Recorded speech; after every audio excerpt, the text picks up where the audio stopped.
오늘 창세기 22장 말씀을 통하여서 내가 여기 있나이다 라는 제목으로 말씀을 나누겠습니다. 오늘 본문 말씀에 하나님께서 아브라함을 시험하기 위해서 그를 부르시는 내용이 나옵니다. 1절 말씀에 보면 하나님이 그를 부르실 때 아브라함의 반응은 내가 여기 있나이다 라고 대답합니다. 하나님의 부름에 즉각적으로 대답할 수 있는 사람은 영적으로 깨어있고 민감한 사람입니다. 늘 하나님 앞에서 행하려고 그분을 경외하는 태도를 가질 때 하나님의 부르시는 말씀 앞에 바로 응답할 수 있습니다. 아브라함뿐만 아니라 모세를 떨기나무에서 하나님이 부르실 때에도 모세의 응답은 내가 여기 있나이다 였습니다.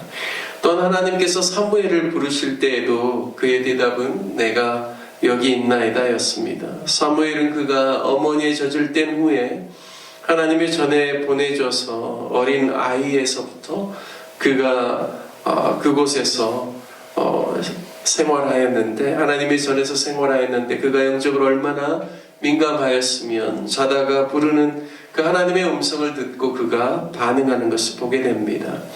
그가 나중에 성장했을 때 여호와께서 그와 함께 계셔서 그의 말이 하나도 땅에 떨어지지 않게 하고 온 이스라엘 백성들이 사무엘이 여호와의 선지자로 세우심을 입은 줄 알았다라고 성경은 기록하고 있습니다.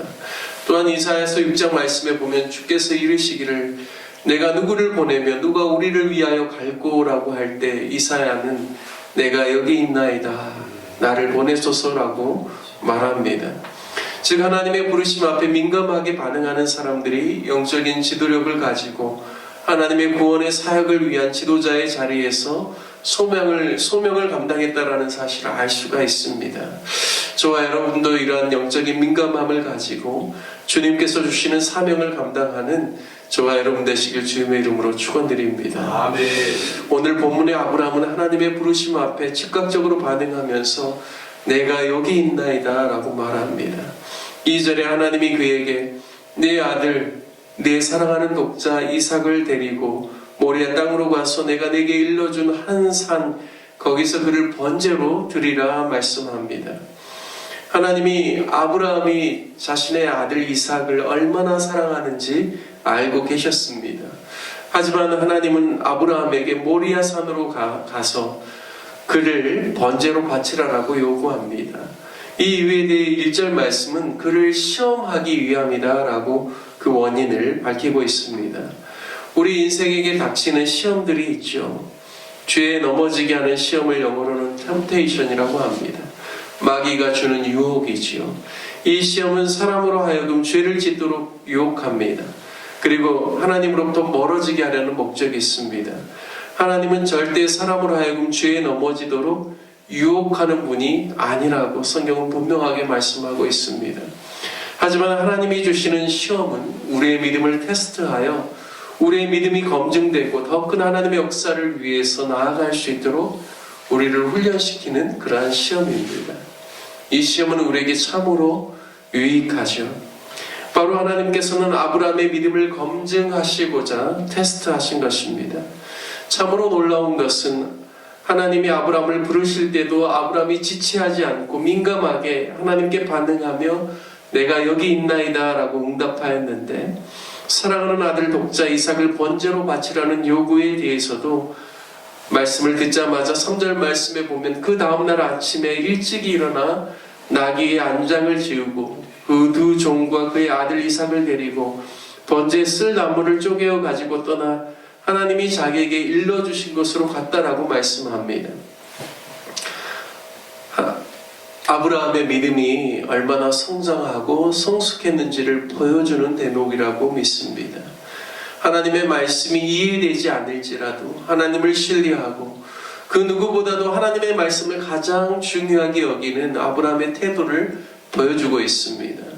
그가 하나님의 말씀이 그에게 들려지자마자 다음날 아침에 일찍 일어나서 그 모든 일들을 실행하는 아브라함의 모습을 성경은 우리에게 보여주고 있습니다.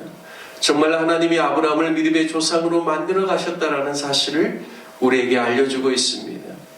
하나님께서는 아브라함의 믿음을 통해서 장차 하나님이 보내실 메시아에 대한 하나님의 아버지의 마음을 대비시키고 있습니다. 하나님이 아브라함에게 아들 이삭이라고 하지 않고 내 아들, 내 사랑하는 독자 이삭 이렇게 표현하십니다.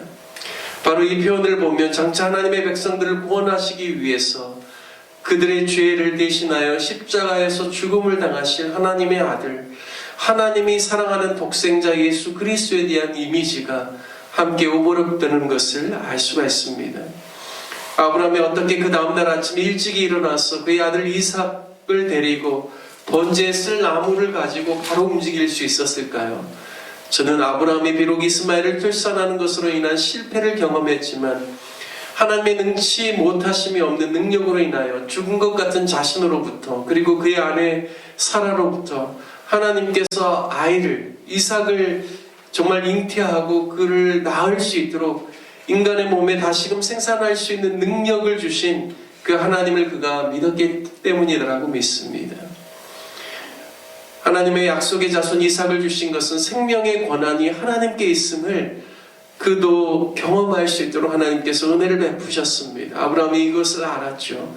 아브라함은 죽은 몸에서도 새 생명을 주셨는데 하나님의 말씀에 순종하여 아들을 번제로 바칠지라도 하나님은 반드시 아들을 다시 살리셔서 자신에게 주실 줄을 믿었기 때문에 다음날 아침 지체하지 않고 순종했다라고 믿습니다.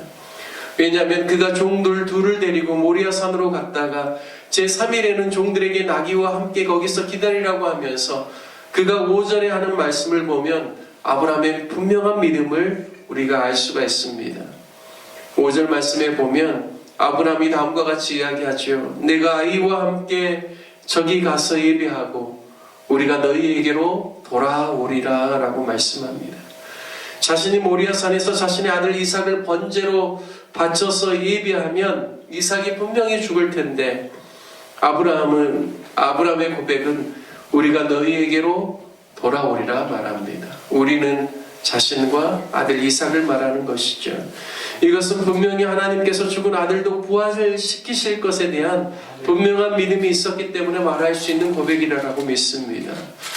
그리고 이제는 아브라함과 이삭이 모리아산 하나님이 그에게 일러주신 곳에 도착하여 제단을 쌓고 나무를 버려놓고 그의 아들 이삭을 결박하여 제단 나무 위에 놓고 손을 내밀어 칼을 잡고 그 아들을 아브라함이 잡으려 합니다.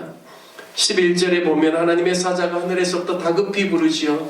아브라함아 아브라함아 라고 부릅니다. 이때 아브라함이 또 대답합니다. 내가 여기 있나이다. 여전히 어떠한 상황 속에서도 하나님의 부름에 응답하는 아브라함의 모습을 보여주고 있습니다. 그가 혼자 있을 때도 아들과 함께 있을 때도 자신의 인생에서 하나님의 말씀에 순종하기 가장 어려운 순간에도 역시나 아브라함은 하나님의 음성의 귀를 기울이고 있음을 보여주고 있습니다. 12절에 하나님께서 친히 당신의 테스트를 통과한 아브라함에게 다음과 같이 인정해 주시죠. 그 아이에게 손을 대지 말라. 그에게 아무 일도 하지 말라. 내가 내 아들 독자까지도 내게 아끼지 아니하였은즉 내가 이제야 네가 하나님을 경외하는 줄을 아노라. 아멘. 저는 이 말씀이 하나님께서 우리의 믿음의 사람들에게 인정해 주시는 최고의 찬사라고 믿습니다. 저와 여러분도 아브라함과 같이 내가 하나님을 경외하는 줄을 내가 아노라라는 하나님의 고백을 들을 수 있다면 얼마나 좋을까요? 그러기 위해서 아브라함처럼 저와 여러분이 더욱 하나님의 음성에 귀를 기울이고 영적으로 민감하고 성령 충만하고 하나님의 말씀에 즉각적으로 순종하고자 하는 귀한 마음을 갖게 되기를 주님의 이름으로 축원드립니다. 하나님께서는 아브라함의 믿음을 인정해 주셨을 뿐만 아니라 후대 이곳 모리아산에 하나님의 성전이 세워지게 하셨고 또 메시아이신 예수님께서 이 땅의 죄인들을 구원하러 오셨을 때 바로 이곳에서 십자가에 달리셨습니다. 아브라함의 믿음이 얼마나 하나님의 구원의 역사를 이루는데 기념이 될 만한 아름다운 믿음이 되었는지 기독교 역사가 말해주고 있습니다. 저와 여러분도 하나님께서 부르실 때 내가 여기 있나이다 라고 응답하며 하나님의 말씀에 기꺼이 순종하며 믿음의 테스트를 통과하여 하나님의 구원의 역사를 이루는데 귀하게 쓰임받고 또 후대의 기념이 될 만한 아브라함과 같은 믿음의 삶이 되시기를 주님의 이름으로 축복합니다. 함께 말씀 적용하며 기도합니다. 내가 여기 있나이다 라고 주님 앞에 고백하는 하나님의 음성에 민감한 믿음의 사람들이 우리 모두가 되게 해달라고 기도합시다.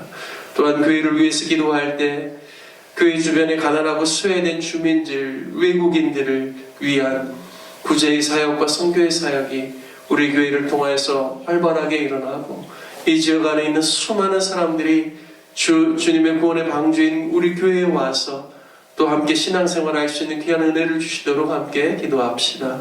특별히 다음 세대들이 아름답게 세워질 수 있기를 위해서 기도해 주시고 2024년 사역을 잘 마무리하고 25년을 잘 준비할 수 있도록 또 다음 주에 있는 송구 영신 예배를 통하여서 2025년 하나님께서 주신 약속의 말씀을 붙잡고 우리가 아름답게 첫 출발을 잘 감당할 수 있도록 하나님께서 은혜를 부어주시도록 기도해 주시기를 바랍니다.